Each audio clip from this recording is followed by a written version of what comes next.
got the compressor ready to go in. Pulled the cap back off and put the 2 new O-rings it came with on there. It came with those 2 for shipping, the black ones. Came with 2 green O-rings. Put those on there. Put the cap back on. We're gonna leave the cap on until we get the compressor bolted up. I did not have, this is all my AC O-rings. Let's see, I got tons of them. Well, I'll say tons of them. I've got quite the assortment. I did not have 2 that fit. I had 2 that would go on there, but they were, I think, a little bit too thin. These 2 are green, so they've been replaced at some point. They're still nice and flexible. I'm going to reuse those just because I've got nothing. I don't have anything that'll fit it. Ideally, you would replace those, but they weren't leaking before, so hopefully they won't leak now. We'll put a little refrigerant oil on them before we bolt it up. Like I said, I wish I had 2 to go in there. If I had this to do over again, I would order an O-ring kit for this. But we're going to leave those 2 in place for now and go ahead and bolt the compressor up, and then we'll bolt the dryer up and hook all the lines up. I even went and looked on the other car, and it still had the old black O-rings. So let's go see what we can do, and hopefully the rain holds out.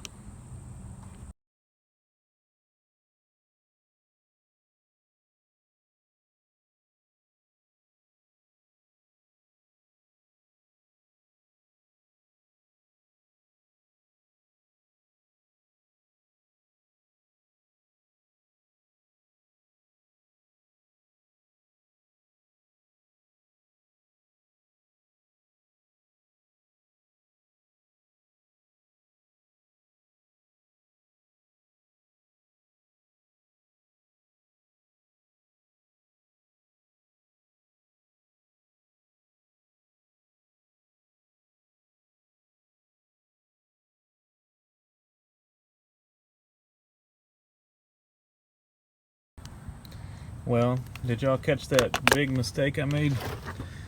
So I wasn't even thinking about, on this application, on this car, the compressor mounts upside down. In other words, your ports are on the bottom of the compressor. And so the oil is going to naturally want to run out. And that's exactly what it did when I pulled those ports, the covers off. And so I hurried up and tried to get the line on there, but I pretty much lost all the oil back out of the compressor. So what you need to do in this situation is mount the compressor, hook the lines up, and pour your 4 ounces into the suction line on the compressor, which comes up to right here. It's not going to be the easiest thing to do because it's kind of pointed downhill. Alright, all of this just to get oil into the compressor. So here's what we've got. Undid this line here. This is the one that runs across the front of the engine. It's got a bracket that holds it over here by the upper radiator hose. Then it bolts in through the fuel filter. Had to undo the vacuum line, and then undo the cruise control. Then it's got 3 bolts that hold it. Then the bracket that holds the cruise control, loosened one bolt, took the other bolt out and swiveled it out of the way. That allowed this hose to come up, and now I can pour my 4 ounces of oil in there to get to the compressor, all because the compressor is mounted upside down.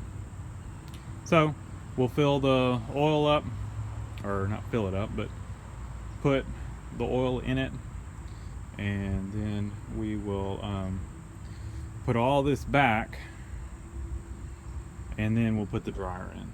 Like I said, I'm waiting to do the dryer till last.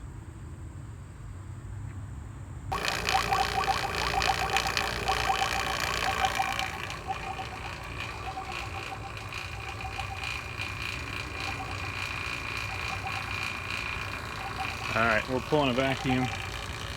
I got it all back together. I've got it jacked up again so that I can, so I could rotate the compressor around after I filled it with oil. I had let it down, seeing if that would change that angle enough to where I could get oil in it, and it wasn't.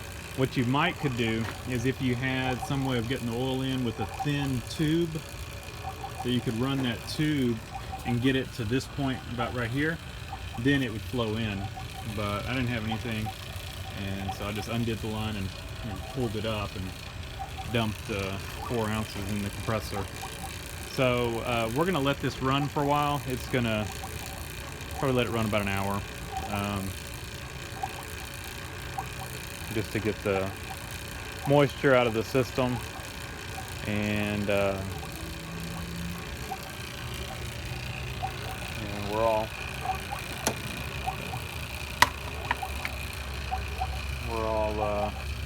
connected. The plug on the, you can see my plug down in there.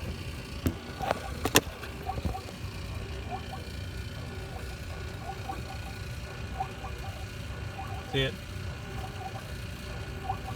Rewired the plug on the compressor, put some heat shrink tubing around it.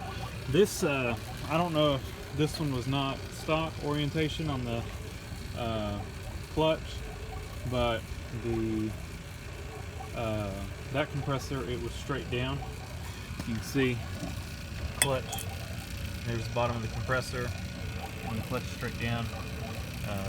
This one, the replacement was right here, so I had to just pull my wire up and then plug it in right here. Pull, because it was, you know, down to where it could plug in over here, and so I just pulled up slack out of the line, or out of the wire, and plugged it in on the side. I think I actually like it better plugged in on the side, maybe, I don't know. You know, it kind of gets it up out of the way so it's not hanging down. I don't know. I guess it doesn't really matter either way. So, we are going to now, I've got the belt tight on the AC compressor, so we are done except for pulling the vacuum. So, like I said, we'll let this run for a while so we can get all the moisture out of the system, and then we will start charging it with Freon. After I run it for a while, I'll probably rotate the compressor by hand again so that it, you know, just make sure it's not, you know, locked up with oil. So that compressor, it feels very tight. I don't, you know, this one, of course, this one was noisy, but this one, you know, it is easy to turn. That other one, I don't know if it's just the seals in it or super tight or what, but I mean, it is very difficult to turn, and it was very difficult to turn before I added oil to it. So, you know, when it came shipped in the box, I tried to rotate it around. It was very tight. So hopefully it's a good compressor. Hopefully there's nothing wrong with it. I've never had a new one that tight, so it'll be pretty upsetting if it's a bad compressor.